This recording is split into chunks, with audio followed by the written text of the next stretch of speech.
8வது அத்தியாயம் மைத்ரேய வாச்ச. இப்போ பிரம்மாவனுடைய புத்திரர்கள் சொல்றா, அதாவது சனகாதி முனிவர்கள் இவெல்லாம் வந்து ஃபர்ஸ்ட் படிச்சா, அதுக்கப்புறம் வந்து ரிஷிகளை படைத்தார், யாருமே பிரஜாபதி பண்ணல, இதெல்லாம் உங்களுக்கு தெரிஞ்ச விஷயம்தான். அப்போ அவருடைய பிரம்மாவனுடைய இன்னொரு பிள்ளை இருக்கான் அதர்மன், அவனுக்கு மனைவி பேர் மிருஷா. நான் தான் சொன்னேனே இந்த மாதிரி ஒரு பேர் வருதே அதுக்கு அர்த்தம் இருக்கு. நீங்கள் அப்புறமா உட்காந்து சாட் போடுங்க, எல்லாத்தையும் சொல்லியிருக்கேன்னா. மிருஷ்டபாகம் தான் அதர்மம் இல்லையா, பின்பாகம் தான் அதர்மம். அதனுடைய மனைவி மிருஷா, அவர்களுக்கு குழந்தை இருக்கு தம்பன், பெருசா தம்பட்டம் அடிக்கிறது, ப்ரௌடி, தம்பன், மாயைன்ற 2 குழந்தை இருக்கு. நிருதிங்கிறவன் வந்து அந்த குழந்தைய அதுகளை ஏத்துட்டு வளர்க்க ஆரம்பிச்சானா. அதுதான் மாயையோட தம்பதிகளுக்கு லோபன் நிகிருதின்னு 2 குழந்தைகள் பிறந்தது. லோபன்னா தெரியல பேராசை, நிகிருதினா கள்ளங்கப்படமோட அப்படி ரொம்ப ஈவில் மைண்டடா இருக்குது.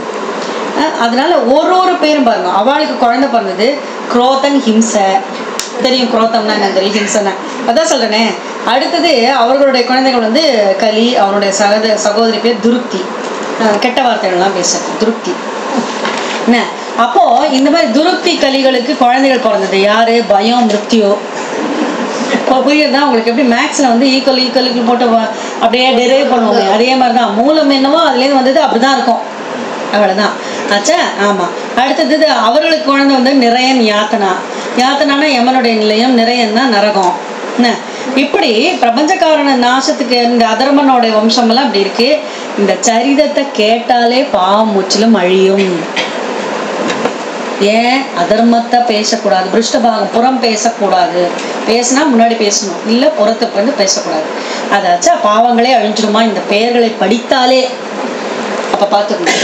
அடுத்தது வந்து ஹரியனுடைய அம்சமா பிரம்மதேவன், அவருடைய மகன் உங்களுக்கு தெரியும் சுவாயம்புமனு சதரூபாவதி. அவர்களுக்கு எத்தனை குழந்தைகளும் தெரியும், அதாவது உத்தானபாதன் பிரியவர்தன் 2 மகன்கள், ஆகுதி பிரசூதி தேவபூதி என்று 3 பெண் குழந்தைகள், 5 குழந்தைகள். இதெல்லாம் அடுத்த வாரம் கிளாஸ்ல கேட்பேன் உங்களுக்கு ஹோம்ஒர்க்கு ஆச்சா. அடுத்து வந்து உத்தானபாதனுக்கு உங்களுக்கு தெரியும் 2 மனைவிகள், சுருச்சி சுனித்தின்னு 2 மனைவிகள். சுனித்திக்கு வந்து துருவன் ஒரு குழந்தை, உத்தானபாதனுக்கு சுருச்சிக்கும் பிறந்தவன் உத்தமன். இது உங்களுக்கு தெரியும். அப்பா மடியில போய் உட்காரலான்னு பார்த்தது இந்த குழந்தை. உடனே இவன் வந்து சும்மா இல்லாம என்ன பண்ணிட்டா, நவத்ச ஏறி உட்காரத்து, அங்க உட்காரணும்னா என்ன பண்ணோம், என்னுடைய ஜடரத்துலன்னா பிறந்திருக்கணும். அதனால போய் தபசு பண்ணி என் ஜடரத்துல பிறக்கிறதுக்காக நீ என்ன பண்ண முடியுமோ அது பிரயத்தனம் பண்ணுன்னு சொல்லி நினைச்சிட்டா. மைத்ரேய வாச்ச இவ சொன்ன உடனே அங்க ஆல்ரெடி மெசேஜ் போயிடுத்து சுனிதிக்கு. அவள் வந்து இது குழந்தை அப்படியே வருது, ரொம்ப கவலைப்பட்டு அப்படியே பெருமூச்சு விட்டுண்டு கஷ்டப்பட்டு வருது. அது சொன்ன உடனே இந்த இவளுக்கு ரொம்ப கவலையாப்படுது, தான் குழந்தை இப்படி பண்ணிட்டாளே அப்படின்னு கவலையா போயிடுது. அப்போ இவள் ஒரு வார்த்தை சொல்றா, நீ கவலையப்படாத, கெட்டது நினைக்கிறவளுக்கு கெட்டதுதான் நடக்கும், நீ அதை பத்திலாம் கவலைப்படாத. இவன் சொன்னது கரெக்டு தான். நீ ஏதோ வந்து உங்க அப்பா வந்து அம்மாவுக்கு பயந்துட்டு உன்னோட சித்திக்கு பயந்துட்டு தான் அவன் இருக்கா, அதனால அதெல்லாம் கவலைப்படாத.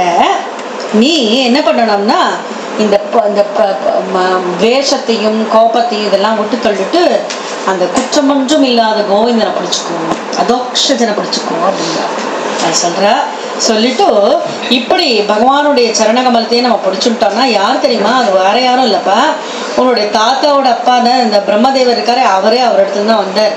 அதனால உனக்கு உரிமை இருக்கு, பகவானை பிடிச்சிக்கோ அப்படின்னு சொல்லி இந்த பாட்டனாரான சுவயம்பு மனுவை பத்தி பகவானை நினைச்சுட்டு அவர் பண்ணதை பத்தி எல்லாம் சொல்லிட்டு இவர் அவரையே நினைச்சுட்டு சொர்க்கத்துக்கே போயிட்டார் உன்னோட பாட்டனார், அதனால நீ பகவானை நினைச்சுக்கோ அப்படின்னு சொன்னார். இந்த குழந்தையும் அதை கேட்டுவிடுத்தோ, சரி இனிமே துருவா அது பேருக்கு ஏற்ற மாதிரி திடமா அது மனசு நினைச்சுட்டு பகவானை தான் நான் பிடிச்சிக்க போறேன் அப்படின்னு தபசு பண்ண போறேன்னு சொல்லி போயிடுது. அது போயிட்டு இருக்கச்சு அங்கேருந்து நாரதர் வர, ஏன்பா குழந்தை நீ விளையாட வேண்டிய வயசுல இப்பெல்லாம் போற அப்படின்னு சொல்லவும் ரொம்ப அறிவுரையெல்லாம் சொல்றார் திருப்பறதுக்காக. என்னதுக்குன்னா, நீ எல்லாம் பகவானோட இதுதான் நினைச்சிட்டு இருக்கான்னு நினைச்சு நீ விட்டுட்டு போய் என்ன இப்போ இதுக்கெல்லாம் போய் உட்காந்து தபசு பண்றேன்லாம் சொல்ற அப்படின்லாம் சொல்லும்போது அந்த குழந்தை தட்டிட்டு போகலாம் அப்படி நீ வீட்டுக்கு போன்னு சொல்றது கையை எடுத்து விட்டு அது சொல்றது நீங்க சொன்னதெல்லாம் கரெக்டு தான், ஆனா எனக்காக நீங்க இது சொல்லாதுங்க, இது எனக்கு ஒத்து வராது. நீங்க ஏதோ பாவம் பார்த்து எனக்கு சொல்றேன்னு தெரிஞ்சு போயிடுது, எனக்கு இது ஒத்து வராது. நான் பகவானை சென்று அடைய வேண்டும், அவருடைய அழகான தாமம் இருக்கே அதை அடையறதுக்கு என்ன உபாயம்னு முடிஞ்சா சொல்லுங்க. உடனே தான் அவர் சொல்கிறார், இது கேட்ட உடனே அவர் ரொம்ப சந்தோஷமாக போயிடுது. அவர் சொல்கிறார், அதுக்கு என்னப்பா உங்கள் அம்மா சொன்னாலும் நான் அதே மாதிரி தான் ஒரு இடத்துல உட்காந்துட்டு தியானம் பண்ணு அப்படின்னு சொல்லி அந்த தியானம் பண்ணேன்னா 4 செல்வமும் வந்துடும். அர்த்தம் காமம் அதான் சொல்ல வீடு பேர் சொல்கிறோம் இல்லையா, மோட்சம் இதெல்லாம் கிடச்சிடும்பா. அதனால பகவானை தியானம் பண்ணுன்னு சொல்லி எப்படி தியானம் பண்ணணுங்கிறதையும் சொல்கிறார். மதுவனத்துக்கு போ, யமுனை ஆற்றில் குளிச்சுடு, 3 வேளை வந்து பகவானை ஸ்மரணை பண்ணி கர்மானுஷ்டானம் பண்ணு, ஒரு ஆசனத்தில் உட்காந்துன்று ரேச்சகம் அப்படியே மெதுவாக உள்ள மூச்செழு, கும்பகம் உள்ளேயே வச்சுன்று, அப்புறம் பூரகம் அதுக்கப்புறம் அப்படியே வெளியே பண்ணிவிடும். வெளியே பிராணாயாமம் மூச்சை நல்லா இழுத்து உள்ளே வைத்து கொண்டு மெதுவாக பண்ண உன் மனசு அதில் இது பண்ணும் அப்படின்னு சொல்லிட்டு அதில் என்ன பண்ணணும், என்ன தியானம் பண்ணணும், யமா நியமா ஆசனா பிராணாயாமா பிரத்யாகாரா எடுத்து தியானம். அந்த தியானம் என்ன பண்ணோம், இந்த தாரணையில் வச்சுட்டு பகவானுடைய அழகான பிரசாத முகத்தை வச்சுட்டு மஞ்சள் பட்டாடை கட்டி கொண்டு அழகான செந்தாமரை போன்ற உதடுகளை வைத்துக்கொண்டு நீல தாமரையாக இருக்கின்ற அந்த பகவானை பண்ணுன்னு சொல்லி அவருடைய வர்ணனையெல்லாம் சொல்கிறார். இந்த தியானம் பண்ணுறச்சே ஒரு மந்திரம் சொல்லணும் அப்படின்னு சொல்லி ஓம் நமோ பகவதே வாசுதேவாய அப்படின்னு நீ சொல்லு. இந்த மாதிரி மந்திரங்களை தொடர்ந்து ஜபிச்சுட்டு இருந்தேன்னா முதல்ல சித்த புருஷர்கள்லாம் வருவா, அதுக்கப்புறம் பகவான் வந்து உனக்கு ஆசி கொடுப்பார் அப்படின்னு சொல்லிட்டு ஓம் நமோ பகவதே வாசுதேவாயன்னு சொல்லு. அங்கே இருக்க என்ன பழம் கிடைக்கிறதா பூ கிடைக்கிறதா அதை வச்சுட்டு பூஜை பண்ணி சாப்பிடு அப்படின்னு சொல்லி பூஜை பண்ணுற கிரமங்களை எல்லாம் சொல்கிறார். சொன்னவர் ஏவம் காயேன மனசா வச்சசா, நீ பூஜை பண்ணேன்னா உடலாலும் மனதினாலும் வாக்கினாலும் செய்ய வேண்டும், அதுதான் முக்கியம் இல்லையா, பேருக்கு பண்ணுறது இல்லை விஷயம். அதையும் சொல்லிட்டு இப்படிலாம் பண்ணனா உனக்கு என்ன கிடைக்கும், விமுக்தையே முக்தி கிடைக்கும்னு சொன்ன உடனே இந்த குழந்தை நேராக மதுவனத்துக்கு போகிறது. இவர் இங்கேருந்து நேராக போய் ராஜனான உத்தான பாதகிட்ட, என்னப்பா நீங்கள் ரொம்ப டல்லாக இருக்கே, கவலைப்படாத, உன் பிள்ளையெல்லாம் பெரிய யசஸோடு திரும்பி வருவான், புகழோடு திரும்பி வருவான்னு சொல்லியாச்சு. ராஜா சொல்கிறார், நீங்கள் வந்து சொன்னீங்களே அவன் வந்து பாவம் 5 வயசு குழந்தை, நான் இப்படி பெண் சொல்கிறாளேன்னு இந்த பெண் பெக்கடா தாரவசியனாக இருந்துட்டேனேன்னு இப்போ தான் தெரியாது. பக்கத்தை போட்டிருப்பாருங்க, தாரவசிய பண்டாட்டி தாசனாக இருந்துட்டேனே பெண் பெக்கடா. அதை சொல்லிட்டு நான் அப்படி பண்ணினது தப்பு, நான் என்ன பண்ணுறதுன்னு தெரியலும் போது நாரதர் சொல்கிறேன், அதெல்லாம் கவலைப்படாத, குழந்தைய பற்றி கவலைப்படாதே, அவன் நல்லா யசஸோடு வருவான், நீ வந்து பகவானை ஸ்மரணை பண்ணுன்னு அவர் சொல்லிடுற. அடுத்து மைத்ரேய சொல்கிறார், இதெல்லாம் கேட்டு மகனே நினச்சிட்டு இருந்தானா இவன். இந்த குழந்தை என்ன பண்ணிட்டு மதுவனத்துக்கு போனால், நீராடினா, பூஜை விதிகள்லாம் பண்ணால், முதல்ல ஒரு மாதம் என்ன பண்ணால் 3 நாளுக்கு ஒரு தடவை எழுந்தா, பழத்தை எல்லாம் கொண்டு வந்து சாப்பிட்டான். அடுத்த மாதம் 6 நாளுக்கு ஒரு தடவை எழுந்தா, அதுக்கும் அடுத்த மாதம் 3ஆவது மாதம் 9 நாளுக்கு ஒரு தடவை எழுந்தா. மொத்தமே 3 வாட்டி தான் எழுந்திருக்கும் ஒரு மாதத்துக்கு. 4ஆவது மாதம் என்னத்துக்கு இதெல்லாம் போய் பண்ணிட்டு அப்படின்னு அப்படியே அந்த மூச்சை அடக்கிட்டு அப்படியே காய்ச்சி ஆகாரமாக பண்ணிட்டா. 5ஆவது மாதம் பார்த்தா இந்த காய்ச்சை கூட பெருசாக நம்ம பிராணாயாமம் பண்ணி நம்ம உடலை இது பண்ண வேண்டாம்னு விருக்ஷாசனில் நின்னா அழகாக இந்த பாதத்தை எடுத்து தொடையில் வச்சுட்டு அப்படி விருக்ஷாசனில் 2 கையும் கூப்பிட்டு பகவானையே ஸ்மரணை பண்ணால். அந்த ஸ்மரணை பண்ண உடனே மூச்சை அடக்கி அவன் பண்ணுறதுனால அந்த சூழ்நிலையே மாறெடுத்தான், தட்பவெப்ப மாறி எல்லாருக்கும் தகிக்க ஆரம்பிச்சுட்டுன்ற. அதில் முதல்ல அஃபெக்ட் ஆனவன் யார் தெரியுமா, தேவர்கள். இப்போ கொரோனா வைரஸ் சொல்கிறோமே, சூடாக எதாவது சாப்பிடு, சூடாக இவன் வந்து முதல்ல தேவர்கள் வந்து பாதிக்கப்பட்டார்கள்னா என்ன அர்த்தம், மேலேருந்து பூர்புவஸ்வஹா மகாஜன தப்ப மேலே வரைக்கும் போயிடுச்சு. நம்முடைய அந்த தாவாக்னின்னு சொல்கிறோமே, அந்த காட்டுத்தீ போல இவருடைய யோகத்தீ, அதை காண முடியாமல் தேவர்களெல்லாம் வந்து அபியர்த்தனை பண்ணுறானா, சுவாமி எங்களுக்கெல்லாம் மூச்சு திணறி போயிடுத்து என்னன்னு தெரியலங்கிறான். அப்போது பகவான் சொல்கிறாரா, ஒன்றும் கவலைப்பட வேண்டாம், துருவன்னு ஒரு குழந்தை யோக சாதனை பண்ணிட்டு இருக்கு, அதனால் இந்த மூச்சு திணறல் வந்ததுன்னு சொல்லி முடிக்கிறார். இதோட 8வது அத்தியாயம் முடிஞ்சிட்டு. ஓம் அத்த சதுர்த்தஸ்கந்தே அஷ்டமோऽध्यायः मैत्रेयो उवाच सनघात्या नारदश्च रुभुर्हंसो अरुणिर्यतिः नैते गृहान् ब्रह्मसुता ह्यवासन्नूर्ध्वरेतसः मृषा धर्मस्य भार्यासीत् दम्भं मायां च शत्रुहन् असूदमिदनं तत्तु निर्रुधिर्जगृहे प्रजः तयोः समभवल्लोभो निगृतश्च महामते ताभ्यां क्रोधश्च हिंसा च यदुरुक्तिः स्वसा कलिः धुरुक्थौ कलिरादत्त भयं मृत्युं च सत्तम तयोश्चमिदनं जग्ने यातना निरयस्तथा संग्रहेण मया ख्यातः प्रतिसर्गस्तवानक त्रिश्रुत्वैतत् पुमान् पुण्यं विधुनोति आत्मनोमलम् हतातः कीर्तये वंशं पुण्यकीर्ते कुरुत्वः स्वायम्भुवस्यापि मनोः हरेरंशांश जन्मनः प्रियव्रत उत्तानपादौ शतरूपापतेः सुतौ वासुदेवस्य कलया रक्षायां जगतः स्थितौ जाये उत्तानपादस्य सुनीतिः सुरुचिस्तयोः सुरुचिः प्रेयसी पत्युः नेतरा यत्सुतो ध्रुवः एकतः सुरुचेः पुत्रम् अङ्गमारोप्य लालयन् उत्तमं नारुरुक्षन्तम् ध्रुवं राजाप्यनन्दत तथा चिकेशमानं तं सपत्न्यास्तनयं ध्रुवम् सुरुचिः शृण्वतो राज्ञः शेषमाहादिगर्विता न वत्सत् नृपदे दुष्यं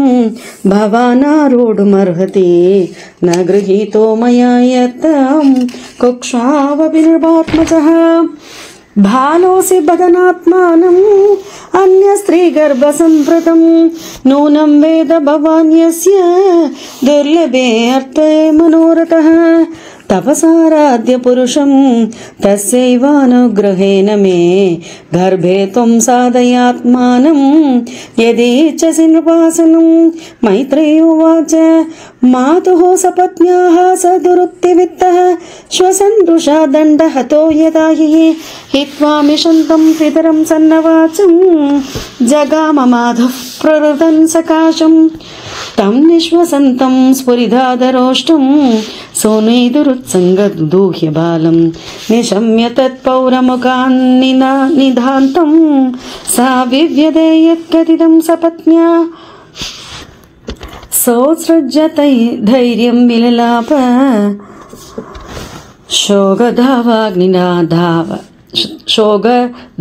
शोगधावाग्निनाधावलदेव बाला वाक्यं सपत्न्याः स्मरति सरोज श्रियादृशा बाष्पकलामुवाह दीर्घं श्वसन्ति व्रजनस्य भारम् अपश्यति बालकमाह बाला मामङ्गलं ताद परेशमं सा भुङ्क्ते जनो यत्परदुःखतस्तत् सत्यं सुरुच्या विहितं भवान् मे यद्दुर्भगाया उदरे गृहीतः सन्येन वृत्तश्च विलज्जतेयां भार्ये दिवा वोढुमिडस्पतिर्माम् आतिष्ठ तत्ताद विमत्सरस्त्वम् उक्तं समात्राभियदव्यलेकम् आराधयन्नदोक्षज पादपद्मं यदीच्छसे अध्यासनमुद्धमो यथा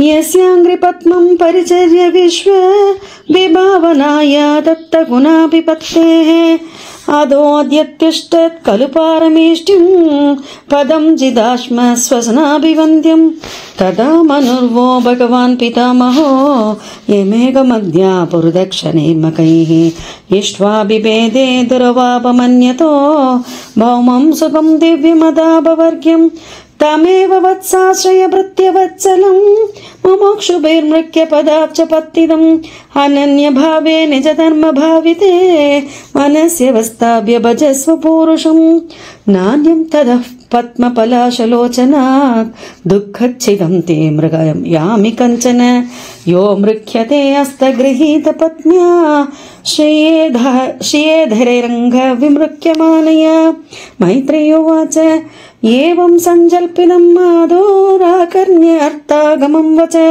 सन्नियम्यात्मनात्मानं निश्चक्राम पितुः पुरात् नारदस्तदुपाकर्ण्य ज्ञात्वा तस्य चिकीर्षितं सृष्ट्वा मूर्धन्यगग्नेन पाणिना प्राह विस्मितः अहो तेजः क्षत्रियाणां मानभङ्गम् अमृष्यताम् बालोऽभ्ययं हृदा दत्ते यत्समादुरत्सत्त्वजः नारदोवाच नातुनाप्यवमानं ते सम्मानं वापि पुत्रक लक्षयामः कुमारस्य सक्तस्य क्रीडनादिषु विकल्पे विद्यमानेऽपि न ह्यसन्तोषहेतवः पुंसो मोहमृते भिन्ना यल्लोके निजकर्मभिः परितुष्ये तदस्तात् तावन्मात्रेण पूरुषः दैवोपसादितं यावत् वीक्षेश्वर गतिं बुधः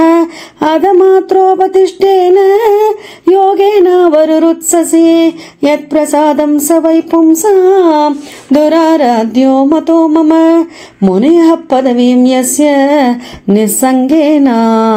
निस्सङ्गेनोरुजन्मभिः न विदुर्मृगयन्तोऽपि तीव्रयोगसमाधिना अतो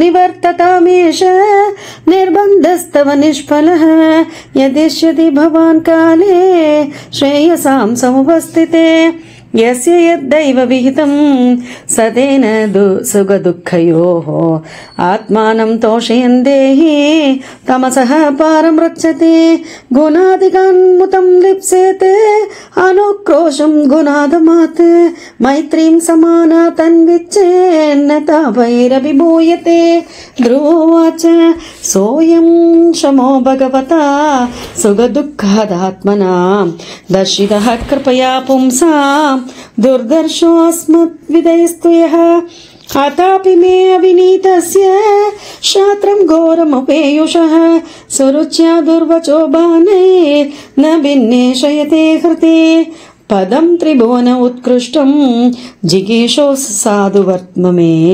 ब्रूह्यस्मत्पितृभिर्ब्रह्मन् अन्यैरभ्यनतिष्ठितम् नूनं भवान् भगवतो यो अङ्गजः परमेष्टिनः विदुदन्नटते वीणां हितार्थं जगतोऽर्कवत् मैत्रेयोवाच इत्युहाकृतमाकर्ण्य भगवान् नारदस्तदा प्रीतः प्रत्याहतं बालं सत्वाक्यम् अनुकम्पया नारदोवाच जनन्याभिहितः पन्थाः स वै निःश्रेयसस्य ते भगवान् वासुदेवस्तं भज तत्प्रवनात्मना धर्मार्थकाममोक्षाख्यं य इच्छेत् श्रेयात्मनः एकमेव हरेस्तत्र कारणं पादसेवनं तत्थात गच्छ भद्रं ते यमुनायास्तडं शुचि पुण्यं मधुवनं यत्र सान्नित्यं नित्यदा हरेः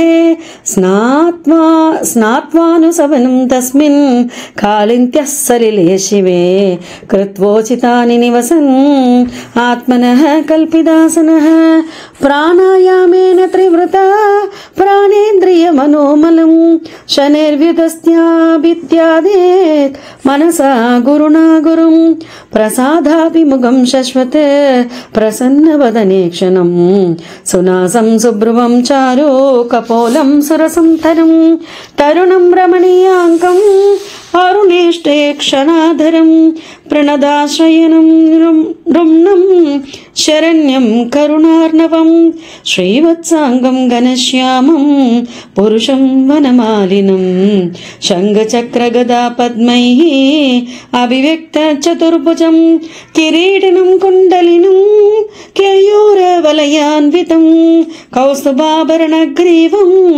पीतकौशेयवाससं काञ्चीकलापपर्यस्तं लसत्काञ्चननूपुरं दर्शनीयतमं शान्तं मनोनयनवर्धनम् पद्भ्यां नखमनिश्येन्या विलसद्भ्यां समर्चताम् हृत्पद्मकार्णिकाधिष्ण्यम् आक्रम्यात्मन्यवस्थितं स्मयमानम् अभिध्यायेत् सानुरागावलोकनं नियतेनैकभूतेन मनसावरदर्शवम् एवं भगवतो रूपं सुभद्रं ध्यायतो मनः निर्वृत्या परया तूर्णं सम्पन्नं न निवर्तते जभ्यश्च परमो गुह्यः श्रूयतां मे नृपात्मज यं संथरात्रं प्रपठन् पुमान् पश्यति केचरान् ॐ नमो भगवते वासुदेवाय मन्त्रेणानेन देवस्य कुर्याद्द्रव्यमयीम्बुतः सपर्यां विविधै द्रव्यैर्देशकालविपाकवित् सलिलैः शुचिभिर्माल्ये वन्यैर्मूलफलादिभिः शस्ताङ्गुरांशकैश्चोर्चेत् तुलस्या प्रियया प्रभुं लब्ध्वा द्रव्यमयीमर्चां शिरप्वादिषु वर्चयेत् आप्रदात्मा मनुष्यान्तो यदवाङ्मिदवन्यबुक् स्वेच्छावतारचरितैः अचिन्त्य निजमायया करिष्युद्धमश्लोक तद्ध्यायेत् हृदयङ्गमं परिचर्या भगवतो यावद्यः पूर्वसेविताः तामन्त्रहृदये हृदयेनैव प्रयुञ्जयान् मन्त्रमूर्तये एवं कायेन मनसा वचसा च मनोगतं परिचर्यमानो भगवान् भक्तिमत्परिचर्यया पुंसाममायिनां सम्यग् भजदां भाववर्धनः श्रेयो दिशत्यभिमतं यद्धर्मादिषु देहिनां विरक्तश्च इन्द्रियरथौ भक्तियोगेन भूयसा तं निरन्तरभावेन भजेदात्था विमुक्तये इत्युक्तस्तं परिक्रम्य प्रणम्य च निर्भार्भगः ययौ मधुवनं पुण्यं हरेश्चरणचर्चितं तपोवनं गते तस्मिन् प्रविष्टो अन्धः पुरं मुनिः अर्हितार्हनघोराज्ञा सुखासीनौ आचतं नारथोवाच राजन् किं ध्यायसे दीर्घं मुखेन परिशुष्यता किं वा नरिष्यते कामो धर्मो वार्तेन संयुतः राजोवाच सुतो मे बालको ब्रह्मन् श्रैणेन न अकुरुणात्मना निर्वासितः 5 वर्षः सह मात्रा महान् कविः अभ्यनातं वने ब्रह्मन् मास्मद्धन्त्यद्भगं वृकाः श्रान्तं शयानं शुदितं परिम्लानमुखाम्बुजम् अहो मे भददौरात्म्यं श्रीजिदस्योभधारय योऽङ्गं प्रेम्णा रुरुक्षन्तं नाप्यनन्दम् असत्तमः नारदोवाच मामाशु च स्वतनयं देवगुप्तं विशाम्पते तत्प्रभावम् अविज्ञाय प्रावृन्ते यज्ञशो जगत् सुदुष्करं कर्म कृत्वा लोकपालैरभिप्रभो ऐष्यति अचिरतो राजन् यशो विपुलयं स्तव मैत्रेयोवाच इति देवर्षिणा प्रोक्तं विश्रुत्य जगतीपतिः राजलक्ष्मीमनाधृत्य पुत्रमेवान्वचिन्तयत् तत्राभिषिक्तः प्रतयस्तामुपोष्य विभावरीं समाहितः पर्यचरत् ऋष्यादेशेन पूरुषं त्रिरात्रान्ते खबित्थपदराशनः आत्मवृत्त्यनुसारेण मासं निन्यर्चयन् हरिं द्वितीयं च तदा मासं षष्ठ्यर्भको दिने तृणवर्णादिभिः शीर्णैः कृधानोऽभ्यर्चयत् विभुं तृतीयं चानयन्मासं नवमे हने अपक्ष उत्तम श्लोकम् उपाधावत् समाधिना चतुर्थमपि वैमासं द्वादशे अहने वायुभक्षोजितश्वासो ध्यायन् देवमधारयत् पञ्चमे मास्यानुप्राप्ते चिदश्वासो नृपात्मजः ध्यायन् ब्रह्मपदैखेन तस्थौ स्थास्नुरिवाचलः सर्वतो मनाकृष्य हृदि भूतेन्द्रियाशयं ध्यायन् भगवतो रूपं नाद्राक्षेत् किञ्चन परम् आधारं महदादीनां प्रधान पुरुषेश्वरं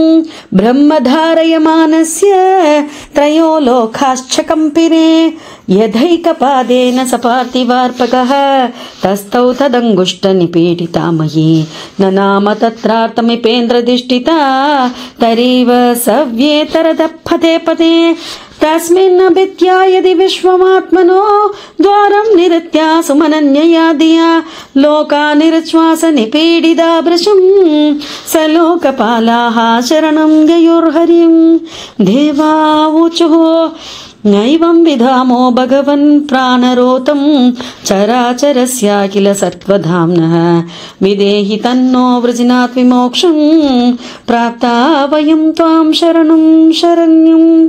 श्रीभगवानुवाच मा भैष्टभालं तपसो धुरत्ययात् निवर्तयिष्ये प्रदियाद स्वधाम यदो हि वः प्राणनिरोधासेत् औत्थानबाधि मयि संखदात्मा। श्रीहरये नमः श्रीहरये नमः श्रीहरये नमः। गोपिका जीवनस्मरणं गोविन्द गोविन्द। सद्गुरु